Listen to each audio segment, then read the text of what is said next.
கர்த்தருடைய பரிசுத்த நாமத்துக்கு மகிமை உண்டாகட்டும். இந்த நாளுக்கான தேவ வசனம் சங்கீதம் 29 கடைசி வசனம். கர்த்தர் தமது ஜனத்திற்கு பலன் கொடுப்பார், கர்த்தர் தமது ஜனத்துக்கு சமாதானம் அருளி அவர்களை ஆசீர்வதிப்பார். இந்த வசனம் ஜூன் மாதத்துக்காக தேவன் நமக்கு அருளி செய்கிற ஒரு தேவ வசனம். ஹல்லேலூயா.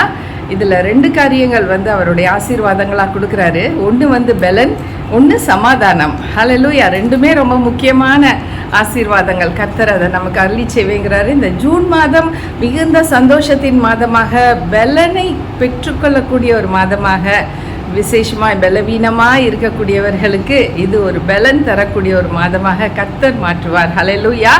அவருடைய வசனம் சொல்லுது, அடுத்து அவர் சமாதானத்தை அருளி செய்வார். சமாதானம் இல்லாமல் சண்டை, சச்சரவு, போராட்டம், எப்போ பார்த்தாலும் ஒரு நெருக்கடியான சூழ்நிலை, ஒரு சமாதானமும் இல்லைன்னு சொல்கிற சூழ்நிலையவே கம்ப்ளீட்டாக மாற்றுவேங்கிறாரு. இந்த வசனத்தில் 2 ஆசீர்வாதங்கள் இருக்குது. பலனையும் கொடுக்குறாரு, சமாதானத்தையும் கொடுக்குறாரு. பெற்றுக்கொள்வோமா?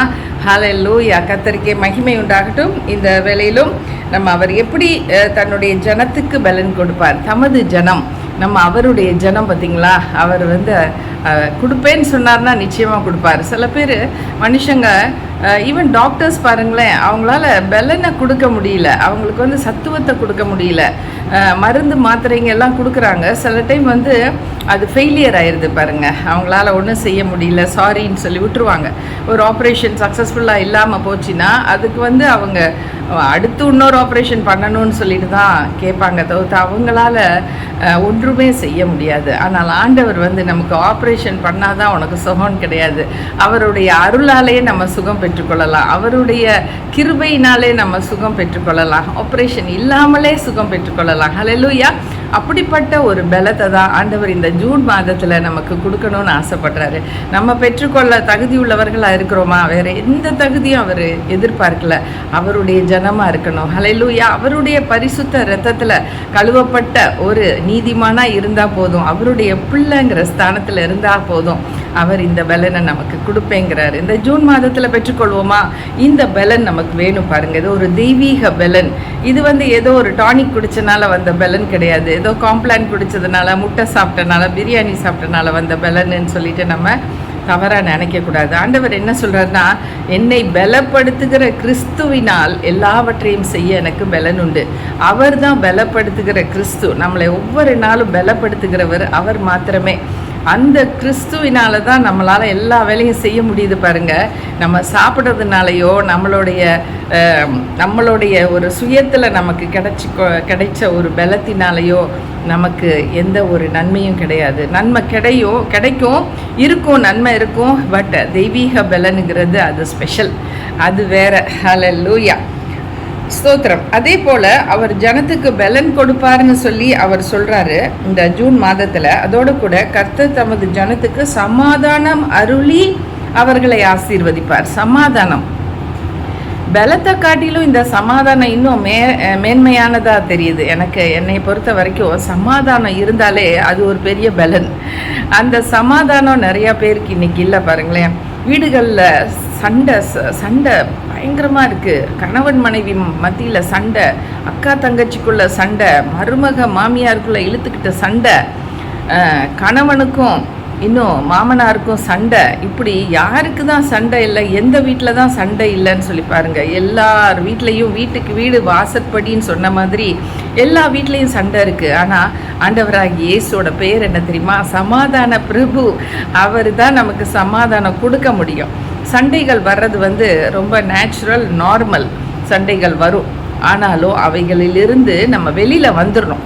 சாயங்காலத்துக்குள்ளே ஒரு சமாதானம் உண்டு பண்ணணும். நம்மளே தான் நம்ம தப்பு பண்ணியிருந்தோமோ பண்ணலையோ மன்னிப்பு கேட்டுடணும். மன்னிச்சுக்கோங்க, நான் சொன்னது வார்த்தை தப்பு அப்படின்னு சொல்லி நம்ம மன்னிப்பு கேட்டோன்னா அது அப்படியே அந்த கோபம்லாம் தனிஞ்சு போயிரும் பாருங்களேன். ஆப்போசிட் பார்ட்டியில் இருக்கவங்க அப்படியே ரொம்ப கடுப்பாக இருப்பாங்க, பேசாமல் இருப்பாங்க. ஆனால் அவங்கெல்லாம் சரியாயிடுவாங்க. அந்த மன்னிப்புக்கு அவ்வளோ பலன் இருக்குது பாருங்கள். கர்த்தர் நல்லவர். அப்போ சமாதானத்தை நம்ம உண்டு பண்ணணும் தவிர்த்து சமாதானத்தை குலைக்கிறவங்கள நம்மளே இருந்துடக்கூடாது.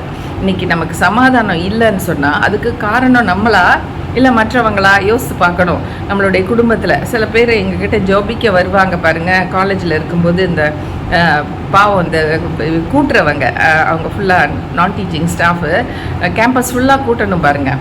அப்படி உள்ளவங்கெல்லாம் பகல் நேரத்தில் சாப்பிட்டுட்டு அப்படியே ஜெபம் பண்ணுறதுக்கு வருவாங்க. அப்போ நான் உட்காந்துருப்பேன் சேப்பலில்.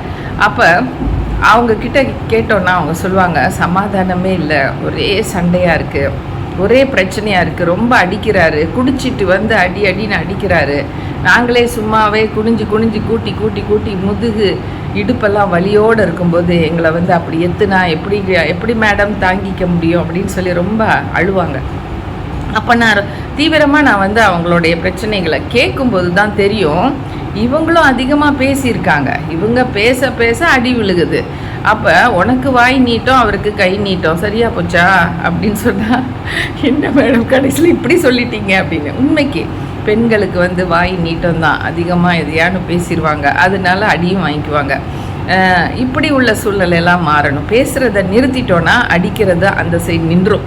அதனால நாங்கள் கற்றுக் கொடுப்போம். நீங்கள் பேசுகிறத அந்த நொடி பொழுதில் ஆண்டவர்கிட்ட சொல்லுங்கள், ஆண்டவரே இப்படி என்னை அடிக்க வராரு, அவரை அடிக்க விடாதீங்க, நான் அவர்கிட்ட சண்டைக்கு போகல, நான் இன்றைக்கி அவர்கிட்ட பேசலை, இன்றைக்கி நான் உங்ககிட்ட தான் பேசிகிட்டு இருக்கேன், இப்போ சண்டை வர்றதுக்கான இந்த நேரத்தில் உங்ககிட்ட நான் சொல்லிகிட்டு இருக்கேன், ஆண்டவரே நீங்கள் எனக்கு ஒரு உதவி செய்யுங்கன்னு சொன்னால் ஆண்டவர் அந்த அவங்களோட கணவர் அடிக்க முடியாதபடிக்கு அவர் கையை தடை பண்ணிடுறாரு. எவ்வளோ பெரிய ஆச்சரியமான காரியம். அதுலேருந்து தான் மக்கள் படிச்சுக்கிறாங்க. நம்ம வந்து கேர்ஃபுல்லாக இருக்கணும். நம்மளுடைய வாயை அடக்கிட்டு இருந்தோன்னா அந்த சமாதான குறைச்சல்ங்கிறது போயிடும். சமாதானத்தை உண்டு பண்ணக்கூடிய ஆண்டவராகிய இயேசுவை நம்ம மத்தியில் வச்சுருக்கணும். நம்ம குடும்பத்துக்கு சமாதானம் வேணா, இயேசுப்பா நீங்கள் வாங்க, என் கணவருக்குள்ளே இருந்து சமாதானமாக இருக்க கிருபை தாங்க, குடி பழக்கத்தெல்லாம் நீக்கி போடுங்க, சமாதானத்தை குலைக்கக்கூடிய இந்த சண்டை சச்சரவுகள்லாம் வேண்டாம், இல்லை பிசாசின் கிரியைகள், கோபம், பிசாசோடைய ஆவி, அது வந்து எங்களை குழப்புது. ஒவ்வொரு நாளும் அடி, ஒவ்வொரு நாளும் ஒவ்வொரு நாள் எரிச்சலின் ஆவி, இப்படி இருக்கக்கூடிய சூழ்நிலைகளை இயேசுப்பா நீங்கள் மாற்றுங்க, சமாதானம் கொடுப்பேன்னு சொல்லியிருக்கீங்க, பெலன் கொடுப்பேன்னு சொல்லியிருக்கீங்க, இந்த ஜூன் மாதத்தில் பெலனையும் சமாதானத்தையும் அருளி செய்யுங்கப்பா, எங்களை ஆசீர்வதிங்க ராஜா. இந்த 2 காரியமும் எங்களுக்கு இல்லை, எங்கள் வீட்டில் இந்த 2மே இல்லை, பெலனும் இல்லை, பலவீனமாக இருக்கிறோம், எங்களுக்கு சமாதானமும் இல்லைன்னு சொல்கிறவங்க ஒவ்வொருவருக்காகவும் இயேசுவின் நாமத்தினால இந்த நாளில் நாங்கள் வாழ்த்துக்கிறோம். ஜூன் மாதம் முழுவதும் இந்த ஜூன் 1ஆம் தேதியிலிருந்து 30ஆம் தேதி வரைக்கும் உங்களுக்கு கர்த்தர் சமாதானத்தை அருளி செய்வார். கர்த்தர் உங்களுக்கு பலன் கொடுப்பார். அவர் சொன்ன வார்த்தையை முழுமையாக நம்புங்க, முழுமையாக விசுவாசிங்க. இயேசு எனக்கு கொடுப்பேன்னு சொன்னார்னா அவர் நிச்சயம் கொடுப்பாருன்னு சொல்லுங்க. டெய்லி இந்த வசனத்தை சொல்ல சொல்ல பலனும் வரும், சமாதானமும் வரும். அது எங்கேருந்து வரும் தெரியாது, அது ஆண்டவரிடத்துலேருந்து வரும், நிச்சயமாக வரும். அவர் பொய் சொல்ல அவர் மனுஷன் அல்ல, மனம் மாற அவர் மனுபுத்திரனும் அல்ல. ஹல்லேலூயா. கர்த்தர் நல்லவர். இந்த நாளில் பலன் இல்லாதவர்களுக்கு பலனும், சத்துவம் இல்லாதவங்களுக்கு சத்துவத்தையும் கொடுக்குற தெய்வம். அதே போல் சமாதானம் இல்லாதவங்களுக்கு அவர் சமாதானத்தையும் கொடுப்பார். ஜெபிக்கலாமா?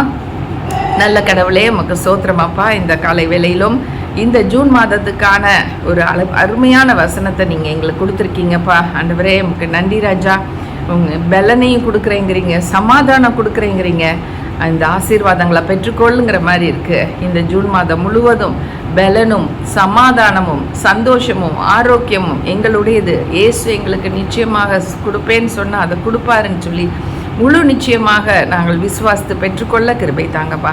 யார் யாருக்கெல்லாம் சமாதானம் இல்லை, பலனும் இல்லைங்கிறாங்களோ அவங்கள நிச்சயமாக நீங்கள் பலப்படுத்துங்க, நிச்சயமாக நீங்கள் சமாதானத்தை கொடுங்க, உங்கள் பிள்ளையா மாற்றுங்க, உங்களோட அண்டி வாழ உதவி செய்யுங்கப்பா. இந்த ஜூன் மாதம் மிகுந்த சமாதானத்தின் மாதமாகவும் பலன் அடையக்கூடிய ஒரு நல்ல மாதமாகவும் நீங்கள் எங்களுக்கு கொடுக்குறக்கா கோடி கோடி ஸ்தோத்திரம். இயேசுவின் நாமத்தில் கேட்கிறோம் நல்ல பிதாவே. ஆமேன், ஆமேன். Thank you friends.